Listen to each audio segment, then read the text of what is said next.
Cynthia, Yes. welcome to Awakening in Health. You were an intensive care nurse on a liver transplant ward. How did you get to go in that direction?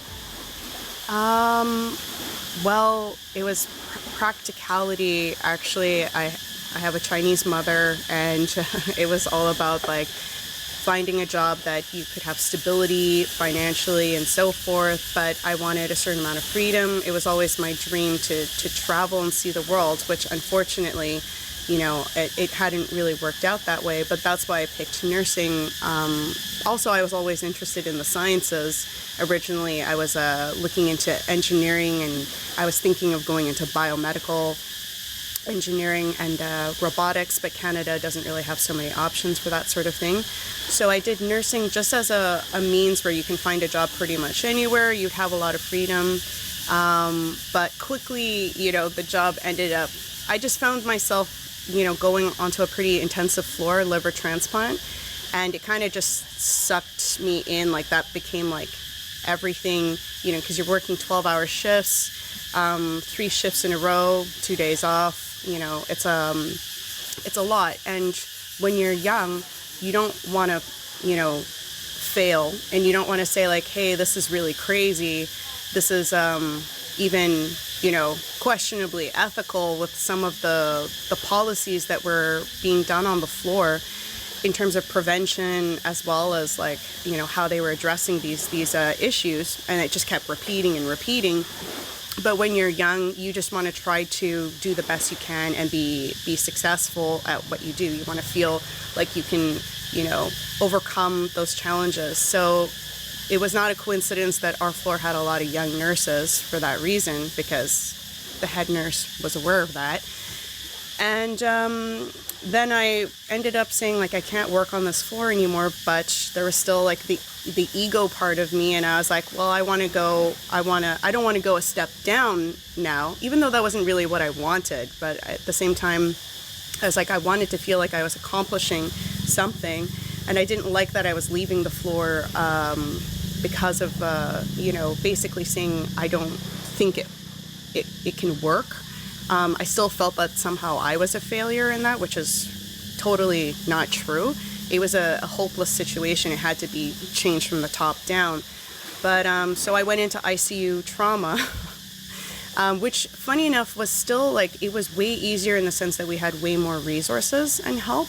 But it was still very, it was difficult, and it was depressing to see all of the kinds of accidents and injuries that you would see in ICU. And then I finally burnt out. And it was funny when we kind of first started chatting, when we met in person. My background's intensive care as well, and there was this automatic kind of knowing of camaraderie. We gave each other the look that if you work in the acute care system, there's runs on the board which other people don't really have a perspective of. So that was quite interesting, and it also made me think that you have to be incorporating kind of some of that background, which is really significant, into your work in some way. So I'd only kind of heard the geopolitical type of more analytical stuff that you do. It sounds like I wanted to have a really casual chat, but I'm just really curious how you think that kind of, and even intensive care, it's not such a caring role, is it? It's almost more mechanical and more brain focused, isn't it? But do you think that being in that role of seeing people die and of intensive care, has that shaped how your work evolves, do you think?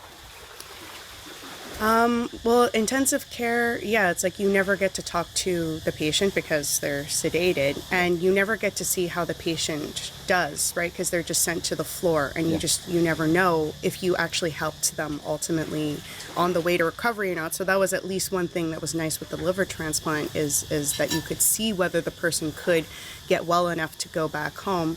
But the other thing too was the worst story I have from ICU, and it made me realize that even with all the resources in ICU, it wasn't just a resource issue. It was a person in liver failure who had, they wanted to band the esophageal varices. So for people that when you have a liver failure, you're not coagulating well, and you can get these like things in your esophagus that are ready to explode basically as a hemorrhage, and people can vomit like 2 liters of blood. They're like ticking time bombs. You don't know when it will happen, if it will happen, sort of thing. But there's a way to band these things so that they're a bit more reinforced so they don't explode. And this person had this procedure in ICU, and again, by someone I don't think who was very experienced in what they were doing, and they caused this person to basically slowly bleed into their lungs, and the daughter was in the room when this procedure was happening. It wasn't, in the operating room, and they basically sent this guy. I had to send this guy back down to the floor at nighttime for him to slowly drown in his blood overnight. And the daughter was like looking at me like, you piece of shit. And I was like, oh my God, I really feel like I should have just refused. But then who cares, right? It's like the person pushing him, to his room at night. But I was like, I can't keep working in these, like I thought in ICU it would be a bit more ethical because of the resources, and it was still very problematic. And again, of course, it's the liver one, so it's like it's very haunting for me because I've seen just so much tragedy that way. And for my work, how has it influenced me? I think definitely the good things I learned from that experience was that I was a very bookish person before, and I had before this I was a professional student, so I was in engineering, and then I went into molecular genetics and I got that degree. So at least with nursing, I had for the first time, challenges for like actual skill set and response time, working with the team. And, there is a bit of like a military function in the hospital, especially for like the more intensive things. And I don't think that is a bad, skill to learn. And that's why I was joking that, we're war buddies, even though we didn't work together. You just feel like, it's like, oh, you were on that unit. Oh, I was on this unit, blah, blah, blah. You just feel a bond for people who've gone through that because they understand the same kinds of trials and challenges that everybody has to, especially the more moral people that are troubled by this, you have to work to try to overcome this. And that's also why we also both chose to leave, I think, because there's ultimately nothing that you can do with the way that they're setting up the hospital system right now. My story of leaving actually was very similar to yours. Oh yeah, okay. So for how it affects me now, it's the discipline. And I can now have like more control over myself to like snap into, a certain modality to be more alert or to function. And also my organization skills. So, the things that Matt and myself were our own bosses. And a lot of people say like, oh, I could never be my own boss. It's like the worst. It's like, why would being your own boss be the worst thing? Maybe you should think a little bit more about that. Like, why would you want someone else to be the boss? I mean, sure, there are some people who are very good bosses, but for the most part, I think you would be the best boss for yourself. And so we have a certain access to discipline, or I do, through my background in nursing. So that's helped me a lot, I guess, from that standpoint. So sometimes I wonder, and I think there's relevance to it, but having dealt with so much death has to affect you in some way. Yeah. And I wonder if some of the work that I do and the spin maybe I put, we all have a little bias in relation to how we present, I guess, whether it's conscious or unconscious. I wonder if that knowledge of how fragile life can be, I wonder if that influences what we do. And do you reckon does that in any way come out in your work, do you think? Well, that's a very good question. It's true. That's a very good point. I've explained stories to Matt as well, and it's like, yeah, like unless you've worked in our profession where you've had to like hold someone's hand as they're dying and this sort of thing, and then also just seeing a body after the person has passed away. In our Western culture, we have become very isolated from death, and a lot of people, you don't really see that kind of, you don't go through that intimate process even with family members who have passed away. And in the hospital, a lot of people actually are abandoned and their families don't come to see them because, again, there's the stigma when you're sick, especially if you've been sick for a while. The family doesn't want to come and be there. Unless you're like, Greek or Italian, then they have like a lot of family members. And I've said this over the years many times, but it was it was quite incredible for me to be invited into one of the most intimate experiences you can imagine, being an absolute stranger, and that experience would be being welcomed into the grieving experience with somebody who's about to pass away, and then the hugs and the tears afterwards. And sometimes, as an intensive care nurse, you felt genuinely emotive in some situations. You kind of felt a little bit tearful and whatnot. Mm-hmm. And then there's other situations that would really surprise me, where I would be kind of very mechanical in doing what I was doing, and one person would say one word, bang, I'm in floods of tears. And you're like, where the hell did that come from? And then there would be hugs, and there would be just it's such a weird thing, having met somebody maybe 2 or 3 hours beforehand, and you're in this incredibly intimate grieving experience with them. Did you ever come across that? I don't think as intense as what you described, but like you were also, I find, you were doing a lot of things as a nurse, and you had like a lot of responsibilities, and I'm very impressed with like the stories that you have. But no, it was, for me, if there was family, then I tended to not, go into that. And it was only if someone was by themselves. So I had like individual experiences with people who were passing away, who knew they were passing away, and you keep them company that way. And in ICU, I didn't have any of that kind of experience, because they were always transferred to the floor, or they passed, before really being conscious and awake. But yes, that contact with death is really big, and it's true that when I'm thinking about what I do, I can get I think about things from the standpoint that, as Pat was talking about for the Greenlight conference, the whole courage aspect, right? The hope, courage, love, community sort of thing. Courage, I learned to be a lot stronger and courageous of a person, also having to confront this sort of stuff, because it's tough, right? You're seeing like really sad things happening, especially when it could have gone the other way from the treatment point of view, right? Like we might have, the doctor might not have done something right. It's even worse. But you're always seeing this stuff, and like you have to go back home, and obviously it's going to sit with you a bit, and you have these very intense experiences on a regular basis that are very emotional. You have to be a strong enough person to go through that on a regular basis, and be able to find the positive aspects of these things.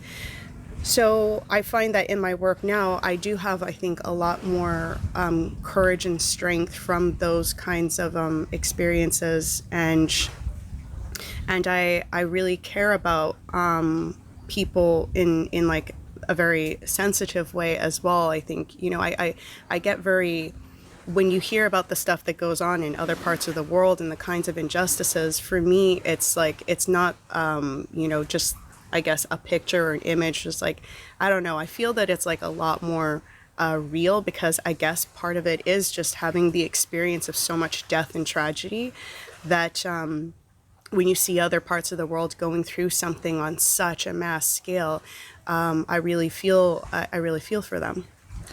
Yeah, that's exactly the context I was looking for, and I'm kind of formulating even a title for our chat now. And one of the things that, as you were talking, kind of popped into my mind, and it's very interesting looking at all these events around COVID, having my background in nursing and in health, and I almost had an idea of titling this "Two Intensive Care Nurses Talk About Conspiracy Theories," but to take it in that direction, and I still just I'm in awe and a bit of shock about my ex-career, and how intensive care nurses that you would have worked with, and me, and intensive care doctors you would have worked with, and as have I, who genuinely have noble intent, and they want to do the right thing, even if the orders they're getting are misguided, or the policies they're getting are wrong and can harm and injure. And I just can't get my head around how many of those people haven't en masse stood up and spoke out about what they have to be seeing. They have to be seeing vaccine injuries. In so many places, especially New York, the intensive care nurses have to have known about the ventilator settings. In England, they have to have known about the impacts of midazolam and how it's going to speed up loss of life. And all these stories of these people who, in any other circumstance with a severe pneumonia, they could have easily survived that. But you've got these thousands of stories of these people with respiratory problems, which they called COVID, who potentially sounded like they could have done okay, passing away at all sorts of ages, whether that's 30, 40, 50, whatever it is. How do you feel about that?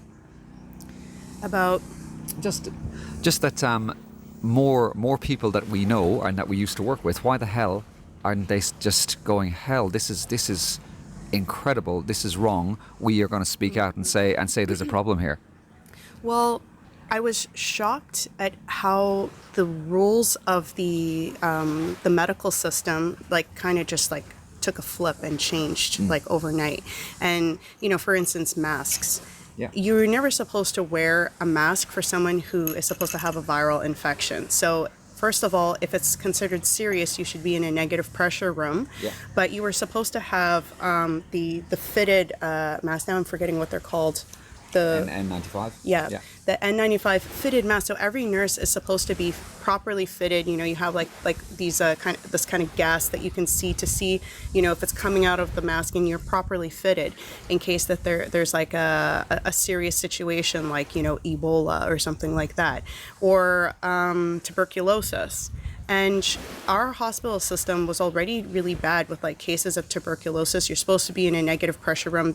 They actually told us nurses, chances are this person doesn't have tuberculosis. But we had literally a door, a bedroom door, just open and close for this possible case of tuberculosis. And we were putting on N95 masks that were not fitted to ourselves properly. So that was stupid.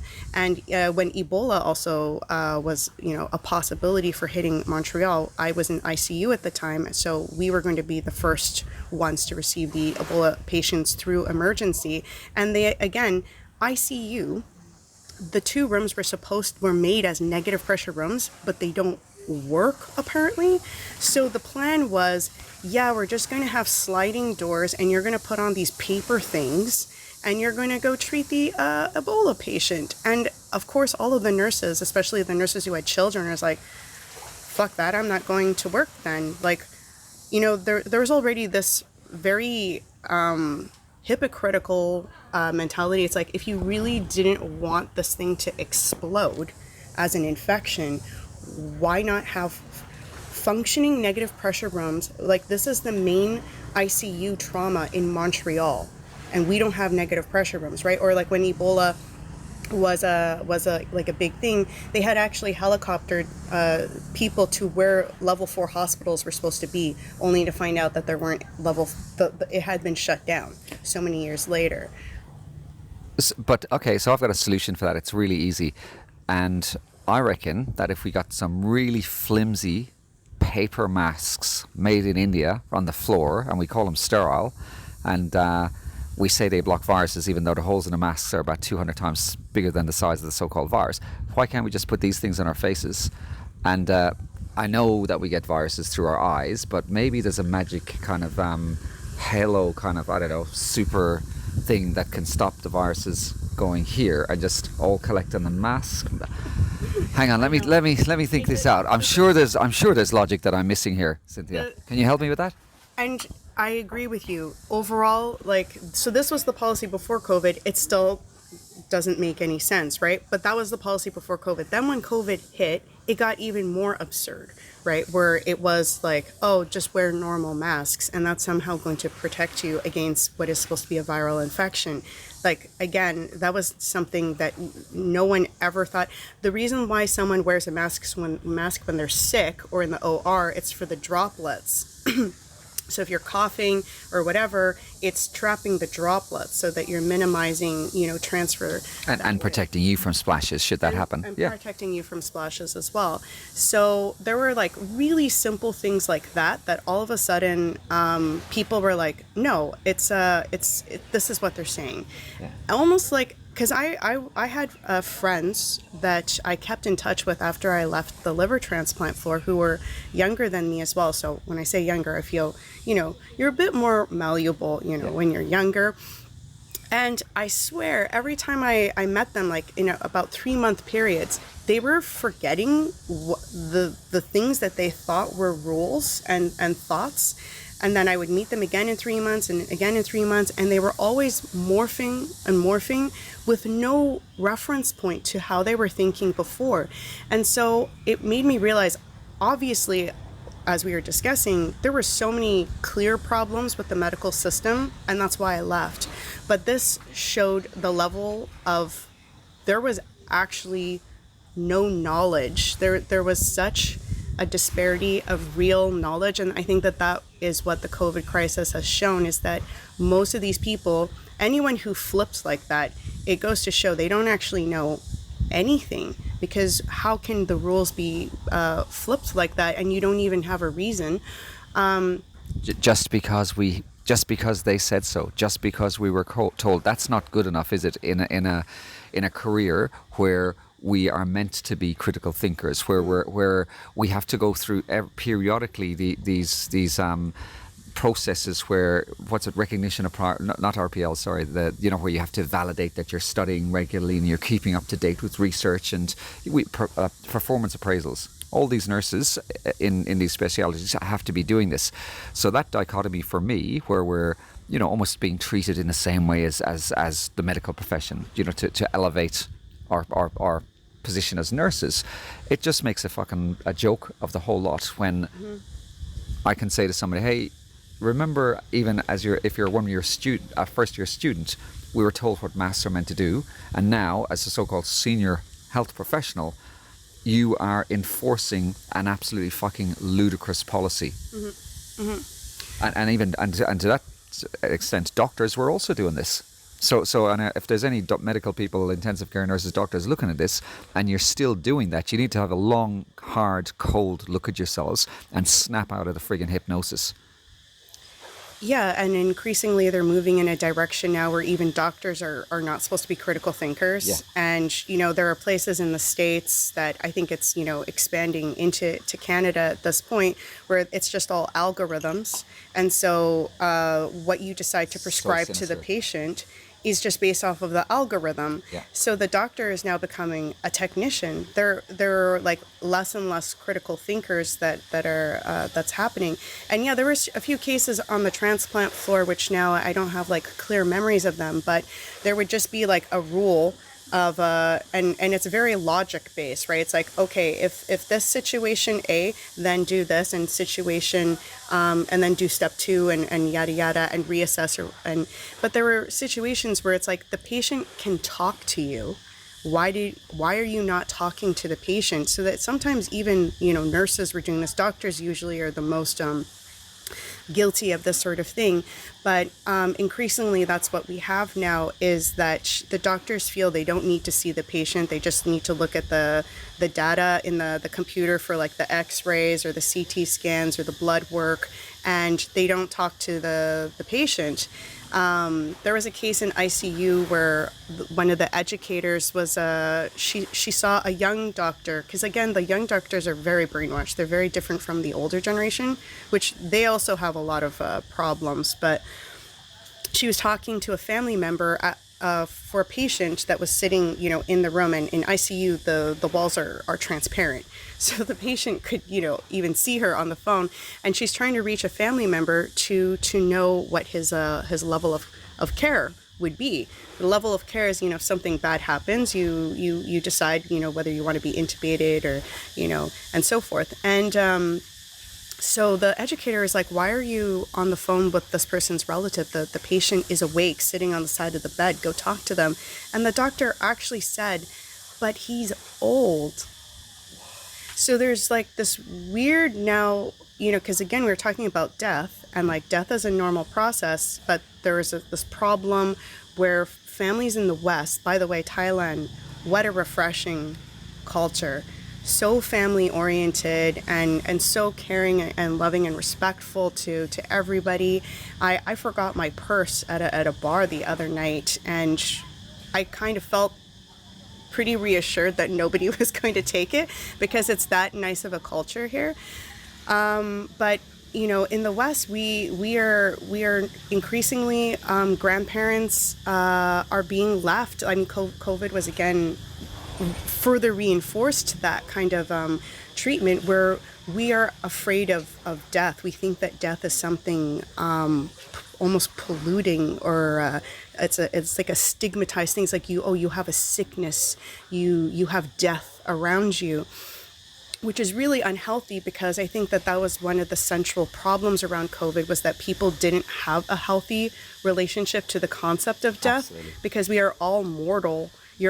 And you never know what's going to happen to you, right? Like anything could happen. You have to live your life in a way where you won't have regrets. I know that's a tall thing to say, but you have to, make steps towards that. Because I mean, that's what most of the crises we have in our life, besides forming a proper self-identity, is our relationship to death. And as we get older, the elderly generation now, they're from the counterculture products, right? And I see like 70-year-old couples where the lady is still with like the purple hair, with like a bikini top, short shorts, with her stomach hanging out, in like heels, walking down the street. And it's bizarre because, like, again, in Asia, the elders are supposed to be like the people who have wisdom, and you like, the elders are very respected. You transition, don't you? Yeah, and it's like you're supposed to be like the ones to now look after the people who are younger than you, and you're supposed to offer guidance and also offer support. And it's not just like for your direct family. So it's common, in Asia, to say to just like a person that's slightly older than you, auntie, or someone who's slightly younger than you might say like younger sister or older sister, depending, and same thing, older brother, younger brother. It's like it's not just for one country. It's like it's a thing in Asia, and it's so jarring that in the West, the elderly there are members of the elderly generation increasingly who are not that at all. They are not holding a role of being wise and having that kind of responsibility. So there's that aspect as well, but it's because of the fear of death. They clearly they want to deny that, and it's not to say, oh, I need to feel old. That's not what I'm saying either. It's like, as we grow older, you would think that you would want to have more wisdom. That's like a good thing. And the more wisdom you have, the more at peace you are with yourself. So obviously, for me, like, who wouldn't want to have, like, to be more at peace with yourself, especially as you're getting older, and to help others, in that direction. So that's a bit of a huge crisis. And COVID, again, I feel that people's reactions, which were families got split up. Yeah. I know someone whose family, it split up during Christmas, vaccinated versus unvaccinated, family dinner, and the family is still, recovering. So many families have done this. And there was a disturbing moment in time, too, where it wasn't clear if certain family members were willing to report on other family members if they weren't vaccinated. It was getting a bit Orwellian. And again, for me, this comes from ultimately fear of death. I think you're spot on. And one of the things that I thought was quite profound was people, 70 plus, 80 plus, running to the doctor in terror for fear of getting the invisible, deadly killer virus that could kill them. And listen, I'm not 80. I hope I don't look it. Sometimes I feel like it. But I don't know, maybe if there's... I mean, I know some older people, And some of the more well-balanced older people give me this idea that they have sat and contemplated and lived and have adjusted to ideas more related to death. But then, and it seems to me very related to, we've had this discussion already, to watching television. The ones that are stuck in front of the television, listening to the news, are almost hypnotized into I don't know, this I think you absolutely nailed it, is the fear of death. And again, just that it's almost like a parody. Somebody who, I don't know if they're 80, 85, maybe they got 5 years left to live, are running to the doctor in terror and fear of death. What's gone on with society that somebody with that supposed life experience cannot get their head around it?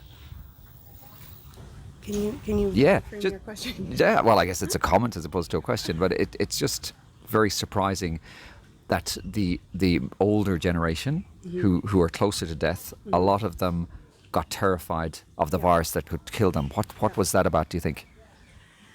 Again, a lot of those people are around the counterculture movement age, and I think that it's totally related, because I think the counterculture movement taught some very bad lessons in terms of over individualism and don't trust anyone over 30. There was this ageism issue, and so the people who went through that, and even if those people at the time happened to be older than 30, they're like, but I'm cool because I understand the mindset of a 20-year-old. And so basically, the lesson was stay 20 forever.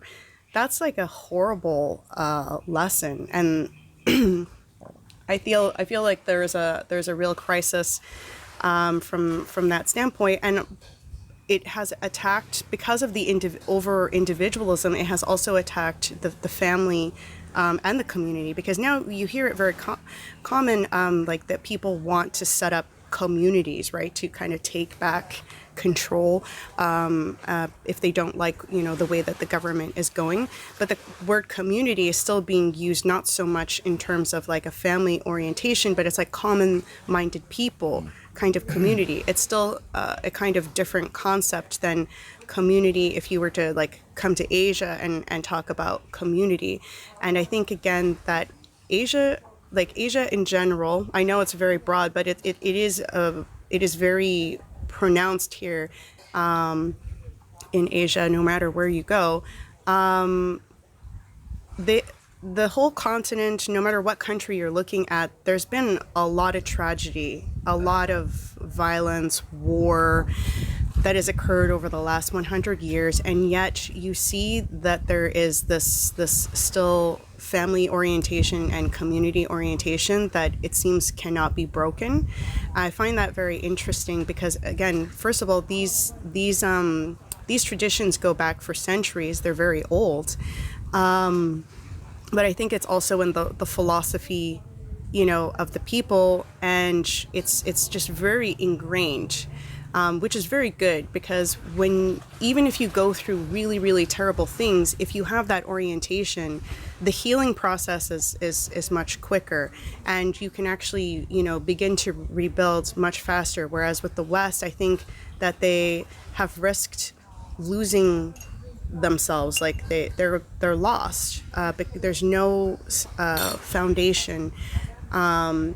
And it's just becoming fragmented and further fragmented. So we have to kind of return. And again, because the United States, Canada, they're relatively young countries. They don't have that. It's I think that's one of the dangerous things too, is that there's a lack of real community. Because again, a community of like-minded people, for me, that's nice. And obviously the Greenlight workshops is what that is, but at the same time, the community in a larger sense, like what we see in Thailand sort of thing, that's what's so important, and that's why you can feel safe in Thailand, right? If we know that all of a sudden there's going to be a real shock of whatever, and let's say we don't have access to basic resources for whatever reason, in Thailand you feel pretty safe that people are not going to just start robbing other people and getting all like Mad Max, whereas in the West, like, you feel like that will it doesn't take much for people to riot, and lose their shit. And you wonder, right? Because if you compare what Americans have gone through in terms of tragedy over the last 100 years compared to what like most Asian countries have, it doesn't come anywhere close. But the panic level is so much higher for Americans. And again, I think that that's a problem of trust, and you have to have proper community to have, the trust. And you would have heard me kind of bring it up a few times, but I think in America, it jumps out at me of the level of poisoning in America, the incredibly difficult access to good food, to stillness, to peace, to calmness. Yes, and that's a big one. Absolutely, and it's not just. I mean, and then it relates back to your work and to Matt's work. I don't know if anybody knows Cynthia's work, but her partner is Matt Ehret, and he is a fantastic researcher and a really good author.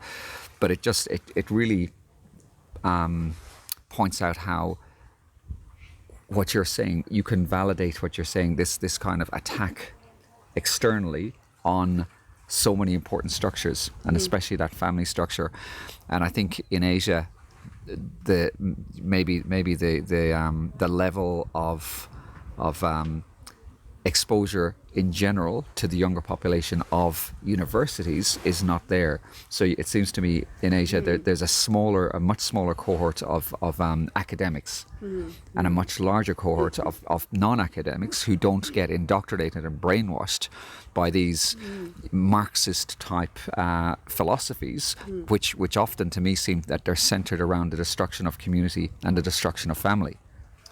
Yeah, I mean, you see it in Canada and the United States as well. It's the blue-collar workers and the farmers who have more of their head on their shoulders, because they're working still in something that's very practical but essential, and it's a very moral line of work. A farmer who is, they're going to be supplying food for like the entire country and beyond. So it's really horrible, the kind of attack that's been happening for years now on the farmers. And like most people, they don't know, or they for some reason just think that food is always going to be around, because especially with Canada, like even during COVID, we didn't have problems with like the stocking of food. Like people again lost their minds over toilet paper of all things. It just shows how easy people are to like have a controlled panic reaction, which again, it's so concerning how that kind of stuff can be done.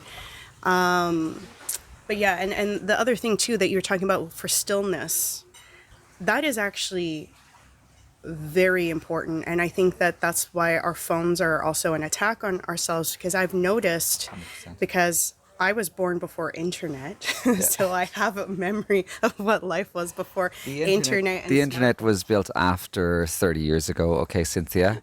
Okay? Or sorry, before. So I remember living most of life, and even then I was like, I didn't want to get a smartphone until like years later. And basically it's like the map app that is like the most, the app that I kind of can't live without if I'm traveling or something. But otherwise I stay away from my phone, to the point where I was telling Dennis that I like lost 2 phones in a year and a half because I've become like so like with my phone. Yeah, so this whole thing of like scrolling and constantly, wanting to look at something, and then Twitter, they have like a word limit.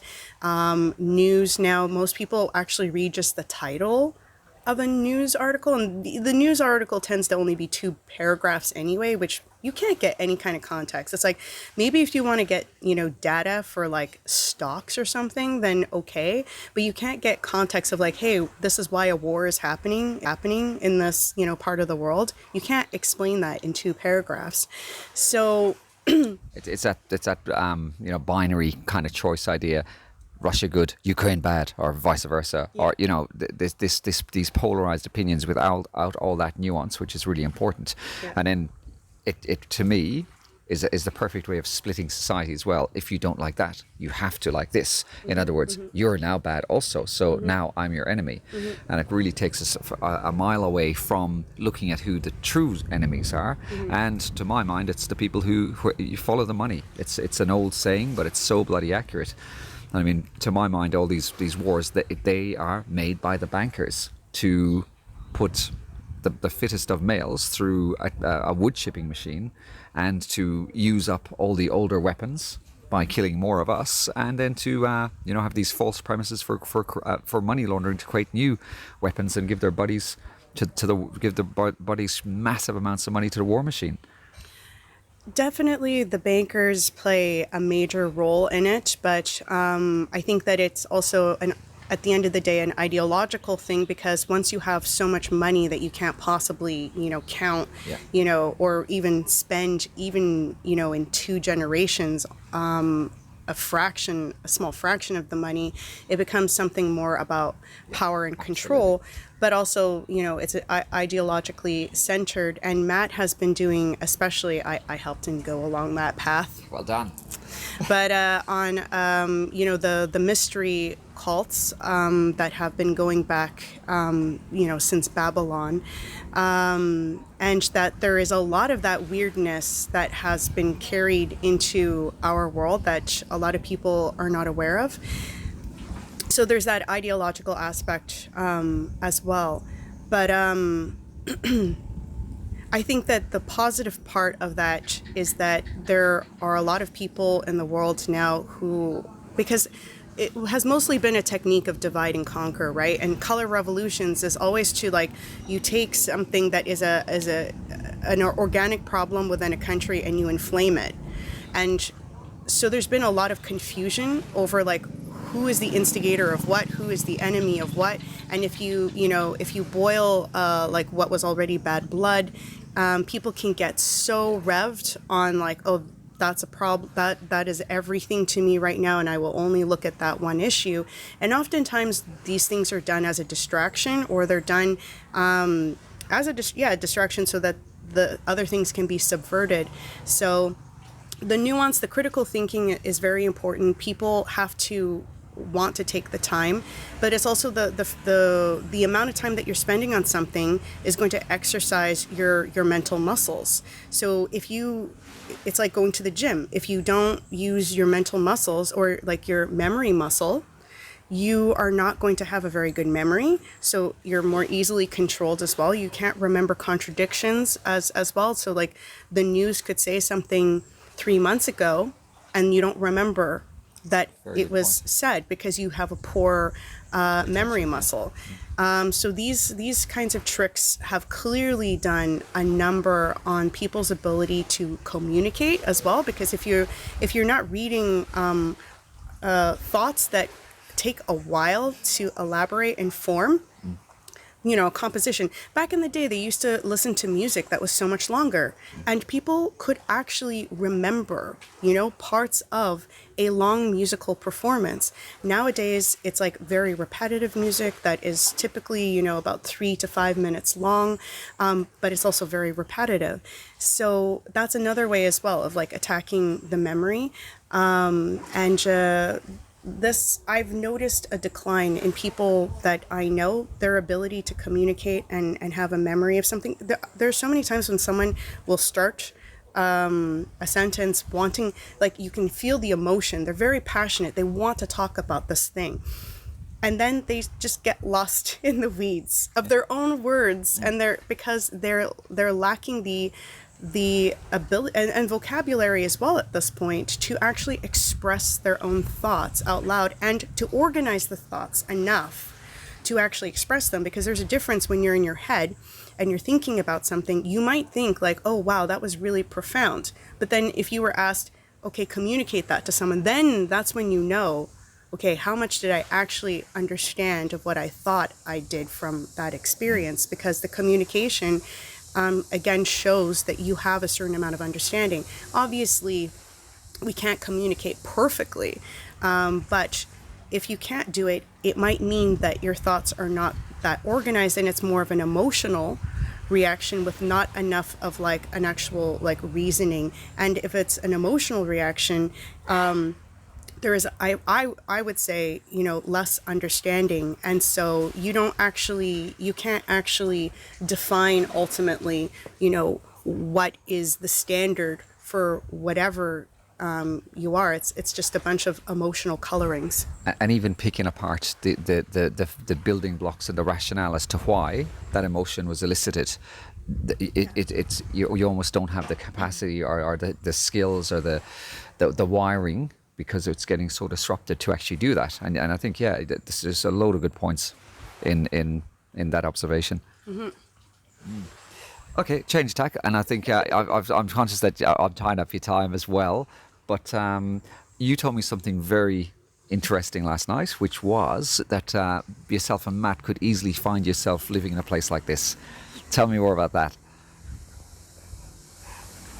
Without committing too much. I guess what it implies is that you're really enjoying that change of pace and the beauty, and maybe the more distance from urbanism. Would that be it, or is it just a kind of different spiritual feeling? Like I get the feeling that you're really enjoying Thailand. Well, first of all, we live in Montreal, Canada, so it's like winter for 6 months of the year. So that's already crappy.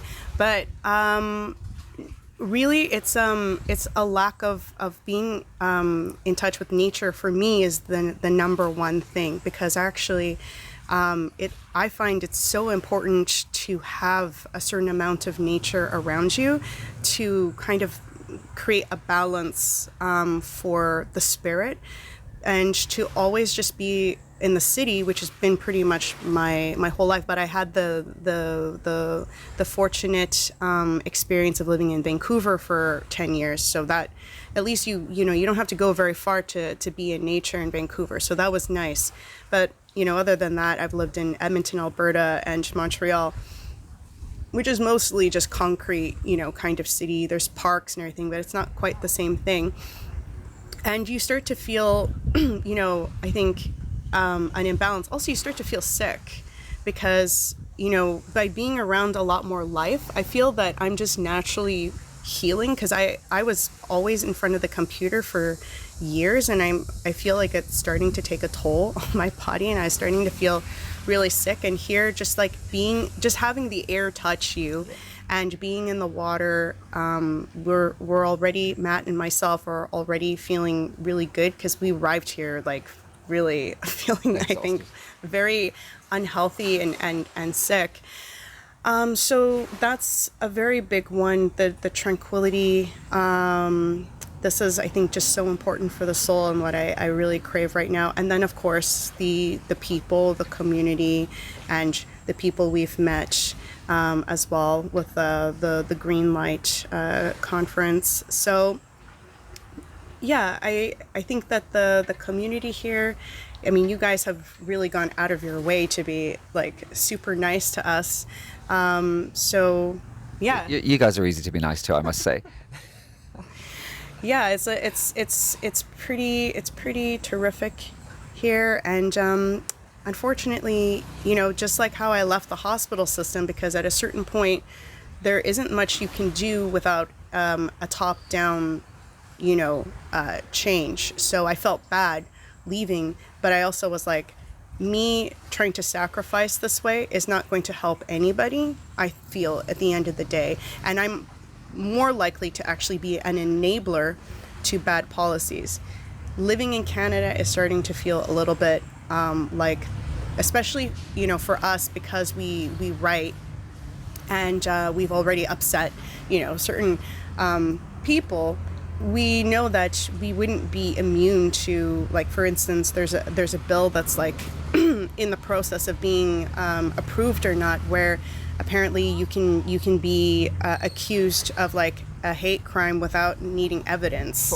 And that's where we're moving towards in Canada. So like, what are you going to do at this point? Like, what's the point of staying because we're not big enough names. If we were big enough, if we were like big names, then okay, maybe you could like make a statement. You could make a whole process out of it, sure. But I don't really see the use in us staying and just hoping that it's not going to play out as ugly as it potentially will. I mean, we live in Montreal, and the Montreal police are like the worst. And when the trucker protest was happening, they called in the Montreal police to beat the people up. The Toronto police and the Ottawa police, they refused. And even during COVID, the police in Ontario were actually, when the premier was saying like, hey, we're going to now stop people who are walking outside and asking them, hey, what is your reason for walking outside right now? Do you really need to be outside right now? It's easy to forget that, isn't it?